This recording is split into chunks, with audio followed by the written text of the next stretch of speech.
পুরোদমে ইসরায়েল ফিলিস্তিন ভয়াবহ যুদ্ধ চলছে, আর এই যুদ্ধের কিছু চাঞ্চল্যকর আপডেট সংবাদ জানিয়ে দিব। মাত্র ৩০ মিনিটে ৭টি ইরানি স্থাপনার ৮৫ লক্ষ্যবস্তু গুঁড়িয়ে দেওয়ার দাবি করেছে হোয়াইট হাউস। মধ্যপ্রাচ্য আবার একটি ভয়াবহ সংঘাতের সম্মুখীন হতে যাচ্ছে। ইরাক জর্ডানে মার্কিন বাহিনীর হামলাকে কেন্দ্র করে এবার পাল্টা প্রতিরোধী হামলা দেখালো যুক্তরাষ্ট্র। ইরান এই হামলার ভয়াবহ জবাব দেওয়ার হুঁশিয়ারি ব্যক্ত করেছে। নতুন একটি সংঘাতের আভাস পাওয়া যাচ্ছে এই মধ্যপ্রাচ্য থেকে। জানিয়ে দিব এ ব্যাপারে একটি চাঞ্চল্যকর বিশ্লেষণ। এদিকে আরো উত্তেজিত হয়ে উঠেছে হিজবুল্লাহ। ইসরায়েলের বিরুদ্ধে প্রতিরোধ অব্যাহত রাখার সমস্ত কার্যক্রম তারা ইতিমধ্যে শুরু করেছে মন্তব্য ঊর্ধ্বতন কর্মকর্তার। থাকবে হামাসের ইসরায়েলে জঙ্গিদের থেকে হামলার ভয়াবহ আশঙ্কা করছেন ভারতের প্রেসিডেন্ট নরেন্দ্র মোদী। জানিয়ে দেব ইসরায়েলি ভয়াবহ আগ্রাসনে গাজা পুরোপুরি বসবাসের অযোগ্য, মন্তব্য জাতিসংঘের। সর্বশেষ জানিয়ে দিব ইসরায়েলের সাথে বন্দি বিনিময়, গুরুত্বপূর্ণ নেতাদের মুক্তির দাবি হামাসের। শুনছিলেন সংবাদ শিরোনাম, এবারে জানিয়ে দিব বিস্তারিত। তার আগে আমাদের ভিডিওটিতে একটি লাইক দিন এবং চ্যানেলটি সাবস্ক্রাইব করে পরবর্তী আপডেট সংবাদ সবার আগে পেতে আমাদের সাথেই জুড়ে থাকুন। মাত্র ৩০ মিনিটে ৭টি ইরানি স্থাপনায় ৮৫ লক্ষ্যবস্তু গুঁড়িয়ে দেওয়ার দাবি করেছে হোয়াইট হাউস। জর্ডানে সিরিয়ার সীমান্তবর্তী মার্কিন ঘাঁটিতে ড্রোন হামলার প্রতিশোধ নিতে শুরু করেছে আমেরিকা। এর অংশ হিসাবে শুক্রবার ইরাক ও সিরিয়ায় বেশ কয়েকটি ইরানি লক্ষ্যবস্তুতে বিমান হামলা চালিয়েছে মার্কিন বাহিনী। মার্কিন প্রেসিডেন্টের সদর দপ্তর হোয়াইট হাউস বলছে, শুক্রবার ইরাক ও সিরিয়ার ইরানের বিভিন্ন লক্ষ্যবস্তুতে হামলা চালানো হয়েছে। এর মধ্যে সিরিয়ায় ৪টি ও ইরাকে ৩টি ইরানি গুরুত্বপূর্ণ স্থাপনায় ৮৫টি লক্ষ্যবস্তু ছিল। এতে সময় লেগেছে মাত্র ৩০ মিনিট, আর এই হামলা স্পষ্টতই সফল। যুক্তরাষ্ট্রের জাতীয় নিরাপত্তা পরিষদের মুখপাত্র জন কির্বি সাংবাদিকদের বলেছেন, বিমান থেকে এসব হামলা চালানো হয়েছে। এর মধ্যে B-1 বোমারু বিমানও ছিল। এসব বিমানে ১২৫টিরও বেশি নির্ভুল নির্দেশিকা যুদ্ধাস্ত্র বহন করতে সক্ষম।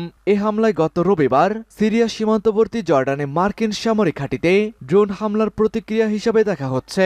সামরিক ঘাঁটিতে ওই হামলায় ৩ মার্কিন সেনা নিহত ও ৪০ জনেরও বেশি আহত হয়েছেন। জর্ডানের ঘাঁটিতে ওই হামলার জন্য ইরান সমর্থিত সশস্ত্র গ্রুপকে দায়ী করে আসছিল ওয়াশিংটন।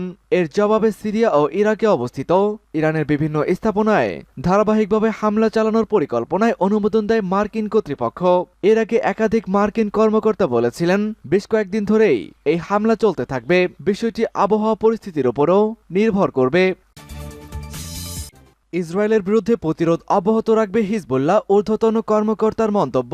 ইসরায়েল গাজা উপত্যকায় হামলা বন্ধ না করা পর্যন্ত দেশটির বিরুদ্ধে প্রতিরোধ চালিয়ে যাওয়ার দৃঢ় প্রত্যয় ব্যক্ত করেছেন লেবানন ভিত্তিক শিয়া সশস্ত্র গোষ্ঠী হিজবুল্লাহ। হিজবুল্লাহর রাজনৈতিক শাখার একজন জ্যেষ্ঠ কর্মকর্তা হোসাইন আল জাজ হাসান গতকাল বৃহস্পতিবার এনএইচকে বলেন যে, ইসরায়েল গাজায় কোনো ফলাফল অর্জনে ব্যর্থ হওয়ার পাশাপাশি পরাজয়ের দিকে অগ্রসর হচ্ছে।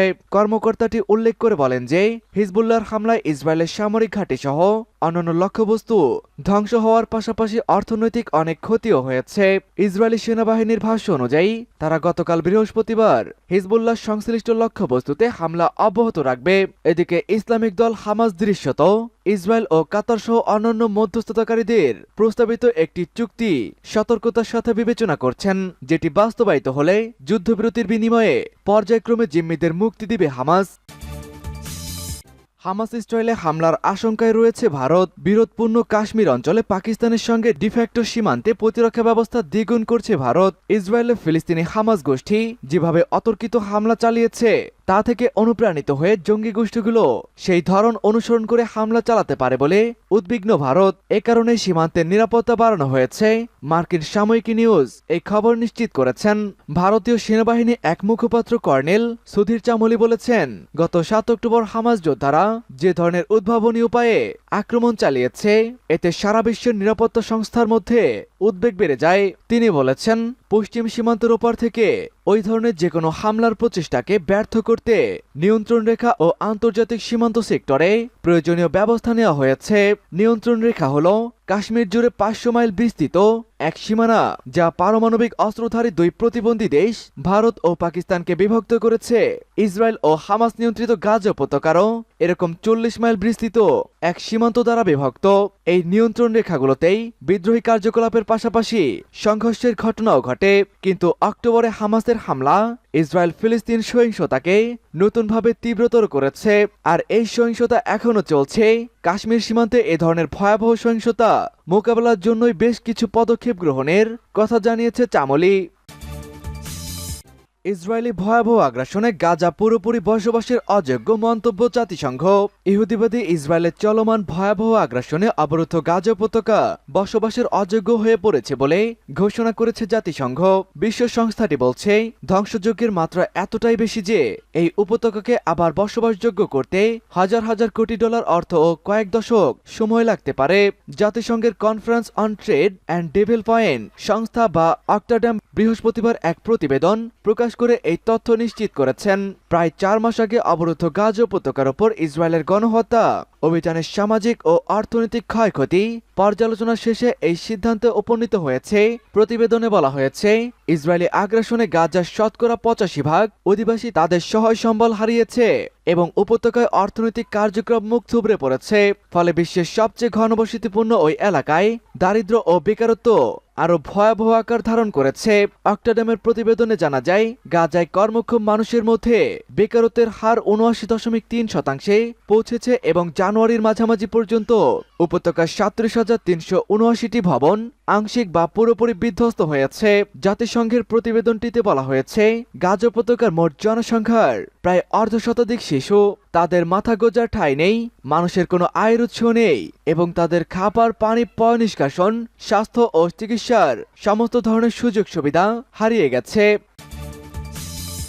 ইসরায়েলের সাথে বন্দি বিনিময় গুরুত্বপূর্ণ নেতাদের মুক্তির দাবি হামাসের। গাজা উপত্যকায় ইসরায়েলের সাথে দীর্ঘ যুদ্ধবিরতির প্রস্তাবটি পর্যালোচনা করেছে বলে জানিয়েছে ফিলিস্তিনি প্রতিরোধ আন্দোলন হামাস যোদ্ধারা। তারা ইসরায়েলের সাথে বন্দি বিনিময়ের সময় স্থায়ী যুদ্ধবিরতি এবং গুরুত্বপূর্ণ কয়েকজন সহ সকল ফিলিস্তিনের মুক্তির দাবির ব্যাপারে এখনো অনড় রয়েছে বলে জানা যায়। কাতার, যুক্তরাষ্ট্র, মিশর এই প্রস্তাব তৈরি করেছে।